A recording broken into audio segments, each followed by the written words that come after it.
Hey everyone, welcome back to the channel. Little change of pace in this episode. We've received our cylinder heads back from the machine shop and all looking really spiffy. And so what I want to do is go over all the parts. I've got them all separated and bagged and everything. Make sure, checking all the parts, make sure everything's in order, but basically get everything nice and clean. These are, like, for instance, the cam towers. I've been working on the cam towers, and as you can see, they've come up really nice. And I'll get you in, zoom you in. There you go. They've come out really nice. I'll give you a little overview of what I did. Very, very easy to get these really nice because they were covered in that kind of oil staining and stuff, you know, and filthy. So got those all cleaned up, and then working my way through the various parts, checking the chain tensioner, obviously putting a parts list together as far as gaskets and things. A couple of you have asked in some previous comments where I get a lot of my parts. First of all, I always call the Classic Centre down in Long Beach. Talked to my friend Eddie down there, and he's always been very helpful. And some parts are no longer available, but are available in other sources. So Classic Centre for the gaskets, and he was able to supply a lot of the gaskets, so they're on their way. So that's really good. And various others, Neimoller in Germany, MB Classics DE in Germany have always been very good. But anyway, we'll go over that in a future episode. So along with the cam towers and springs and bits and bobs, the little, let me show you here. This is a little different on the 6.3 than the M130. They have these little pedestals, and each of them, these bolt onto the head, you see, and they have the pedestals, and yeah, so you've got 4 of those running 2 valves per. On the M130 it's just a tower, you know, individual tower. So I cleaned these up as well. But reason for this video, I wanted to show what I did with the head bolts. All the head bolts are in nice shape, no corrosion or anything like that, but they had some surface rust on them, and I wanted to reuse them because they're reusable. They're not like, I just worked on a Land Rover Discovery for my sister-in-law, and they're stretch bolts. You have to replace those as a matter of course when you do a cylinder head gasket replacement, but these you don't have to, so as long as they're in good shape, obviously. But they're all in nice shape, but little surface rust. So let me show you one I've finished, and then we'll go back to the beginning and show you how I got there and take you through all the processes. It's kind of a fiddly, slow work, but I kind of like that. It's a change of pace from the welding. It's stuff you can zone out on and get on with, and it's all stuff that really needs doing. So let me get you outside and I'll show you how they look and how I got there.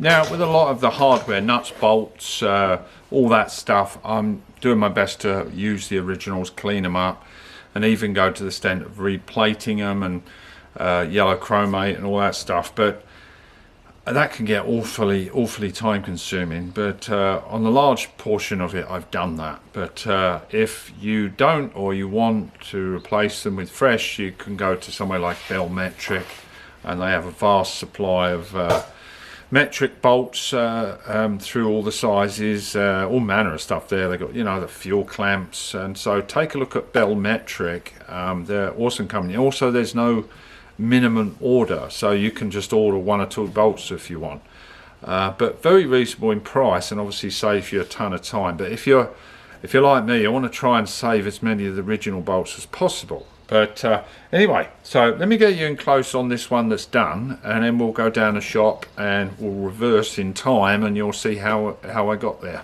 So here we are. This is one of the bolts after treatment of what I did, and it came out real nice. And as you can see, no corrosion at all on any of them. Threads all in good shape, all totally usable again. As I say, these are not stretch bolts, these are reusable head bolts. And I don't know whether I'm missing one of the thicker washers on the top, because not all of them have those thicker washers, so I might have to order some more of those, but we'll go into that at a later date. But as you can see, it comes up real nice. They all came up the same. And let me take you down to the wood shop and I'll show you how I got this finished. Okay, we're down here in the wood shop now. I've started to wire wheel these bolts. I've degreased them in my Purple Power and give them a good initial scrub, you know, concentrating all the threads and everything. But, you know, they come up like this. There's a little surface rust on them and they're a little manky looking, you know. See, inside the thread, they're not the greatest. Get the focus right there. So there you go. So threads aren't the greatest. So anyway, I'm cleaning these up on a wire wheel. Now this grinder only turns at 1725. It's a half speed grinder. You know, some of them go at 3400, and that's a little bit too fast for a wire wheel attachment. Otherwise these wires will go flying all over the place. So if you have the ability to get a slower speed, that's better. And obviously wear a full face mask. And they've come up pretty good. I'm getting a, see, you know, they're coming up pretty decent. And so I'll show you what I'm going to do after this, to give them a kind of preserve them and make sure they don't rust and everything. I mean, obviously some of these bolts are internal to the engine, so you never see them again. But anyway, I thought I'd do them all in one. So let me get all these. It takes a little while doing this. Let me finish off these wire wheeling these, and then I'll go up to the upper shop and show you what I plan on doing. Well, that took me about an hour and 15 minutes to clean all these. The smaller bolts are a little trickier to wire wheel, you know, because you can get caught. So what I did, I got a piece of wood and notched it out and essentially used a piece of wood to hold the nut there, the bolt, and then was able to, you know, get a little bit more control on it, have an exposed thread, and I could have cut that a little deeper actually, but it worked pretty well that. But they're all ready. Let's take them back up to the shop and I'll show you what I'm going to do next. I'm going to set them in this container here. And we're going to give them a final degreasing essentially before I treat them. I don't think I've got any acetone, but I'm going to use lacquer thinner as a solvent to give them a little cleaning. Obviously this is highly flammable and you've got to be very careful with this stuff.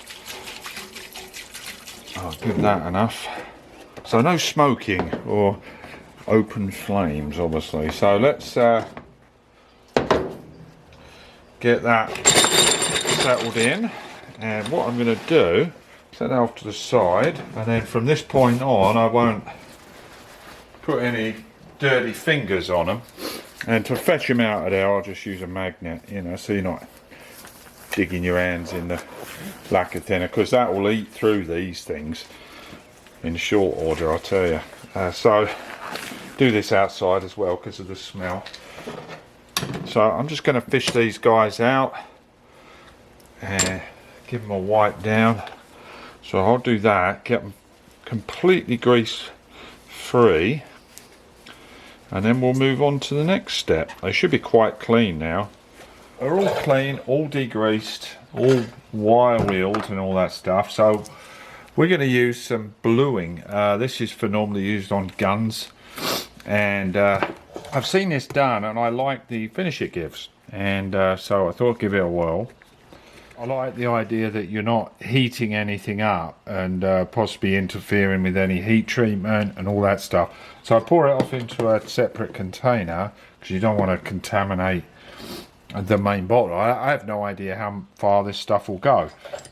So, and then we'll just get a brush and then we'll set them over here and we'll give them a basic rinse, and then after that, apparently it goes to a kind of a flat look, you know, and then we're going to leave them submerged in, so I'm probably going to use some transmission oil overnight in a container, and we'll see in the morning what the effect's like. So let's take one of these guys. You can see what it looks like. It's supposed to happen very quickly, so we'll just brush this guy on here. It's kind of instantaneous blacking of the bolts, which is kind of cool. I just get it on there, and if you've done your prep work nice, you should get a nice even coat. That looks pretty darn nice actually. So I'm going to get all these done. You can see the reaction. It's, like I say, instantaneous. And this is called Super Blue. It's apparently a concentrated formula, so it goes very dark blue.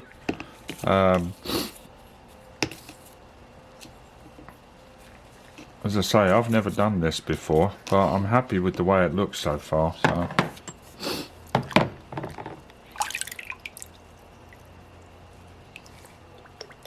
we'll give it a little wipe after I've rinsed it as well. Make sure it's even.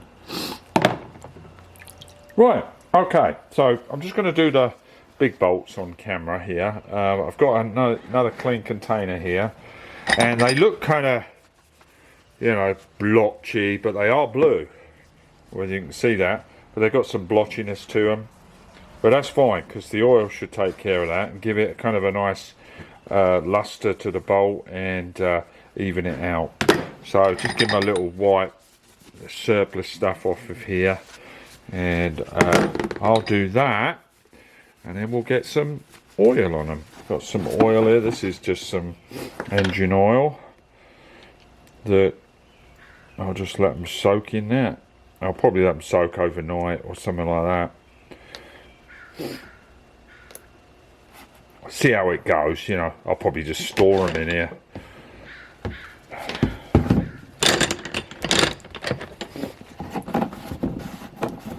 So here we are, a few days later. The bolts have been soaking in there ever since I last shot some footage. That's my chain tensioner, which I've just primed up, and it seems to be in good shape and it's holding pressure nicely, and so that's good, because these aren't cheap, and so that seems to be completely reusable. Obviously put just a new O-ring round it and we're off to the races, so leave that in there. Now as far as the bolts go, you get a rag, I'll show you how they come out. Nice and saturated, so I'll give them a wipe down and probably just store them in wax paper in a bag or something, you know, ready for assembly. But you can see they come out really nice with that bluing agent. I don't know, I just thought I'd give it a whirl, and as I say, I'm not 100% sure, but I think these are, you know, treated for strength, and I didn't want to really introduce heat and stuff, because I've seen you know, people heating stuff up and dipping them in oil and all that stuff, but I'm not au fait on all of the metallurgy with that, so I'd rather not put them through that and just do something as simple as this, because it's unobtrusive and it gets a decent result. That's what I think anyway. So love to know what you think. Pretty easy process, and as I said towards the beginning of the video, if you aren't restoring all the bolts, you can go to somewhere like Bellmetric, but I am trying to reuse as many of the originals as possible, because well, because I want to. Anyway, there we go. Well, there you go. I've got them all sitting in this colander now, and so they'll just wipe the surplus off and drain off, and I'll just leave them like that. And yeah, now I can sleep well at night knowing my head bolts are nice and clean and oiled, ready to go back. Before I go, I wanted to tell you how I clean the aluminium parts on the, or aluminum parts, sorry, on the engine. So the little cam towers I wanted to bring up, and they were all saturated, oily, and, you know, not black, but that brown kind of oil staining and stuff, and I just wanted to clean them up. So what I did, I put them in my ultrasonic bath. If you don't have one, you can pick them up at places like Harbour Freight. I've got one attached to my electric fuel injector cleaner. It's a little bath at the back, not a very big one, but I utilise that, and it's heated as well. And first of all, I put some Purple Power in there, and just left them in there for probably about, heated, you know, ultrasonic, for about 5 minutes, and that loosened all the worst off. I used a little brush to loosen the tough stuff off, rinsed it off thoroughly, very thoroughly, and then I used this stuff by Purple Power as well, Aluminium Brightener. Now you've got to be careful with this. You don't want to go leaving stuff soaking in this, because it has sulfuric acid in it and it can foam.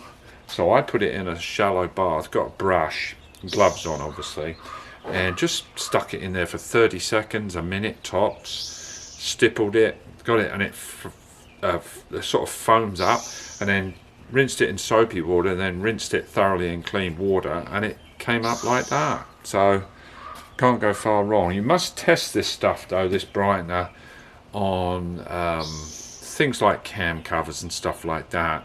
I have used in my friend Joe reminded me, I had used some time ago oxalic acid, which is, you can use that as well, but I just wanted to try something different, and so I tried the aluminium brightener, and it's pretty good. But I say, be very careful, don't leave stuff soaking in there, because it's so strong it'll probably start eating away at it. So anyway, I didn't want to forget to tell you about that. Well, that's it for this video. Hope you enjoyed it. I mean, simple little video, fairly easy task to do, a little tedious admittedly, but not too bad if you're just doing the big bolts. As I say, the other ones you do what you will with it, either have them clean and plated or buy new ones. So in videos coming up, I'm gathering together all the parts I need to start the reassembly of the 6.3. Rotating assemblies all together, as you know, but we're going to start to put everything together so that we can do tests like piston to valve clearance and like a dummy build, you know. So anyway, that's for upcoming videos. Next video up, I think, is, oh, we're going to go and take a look at Urban's, my friend Urban's 113, his 280 SL. I gave him a cam off of that scrap car, and I think I asked you guys whether it would be good for a Pagoda, and people were talking about hotter cams and all that stuff on the Pagoda, but it turns out that Pagoda, that's a 68 Pagoda, but that engine is not the original. There was a little story about it, probably in the early 70s or something. There was an issue with it, and it ended up getting a replacement motor, and luckily enough, the cam that I have from that 72 108 is exactly the same cam as in his 280 SL. We've matched all the numbers, and it's worked a treat. So we're going to go over there and shoot a very short video, and we're going to keep the cam cover off. It's going to be a bit messy obviously, but we want to make sure that oiler tube is working correctly and oiling the cam, because we suspected a blocked oiler tube before, and so just to be on the safe side, we're going to visually check it, even though it's kind of messy doing that, but only for a few seconds. But anyway, that's for our next video. Thanks all for watching, guys, really appreciate it. Love all your comments, and again, sorry I haven't been doing many videos lately. It's just been general life stuff, as I'm sure you can all appreciate. Alright, have a good one, see you in the next one, bye bye.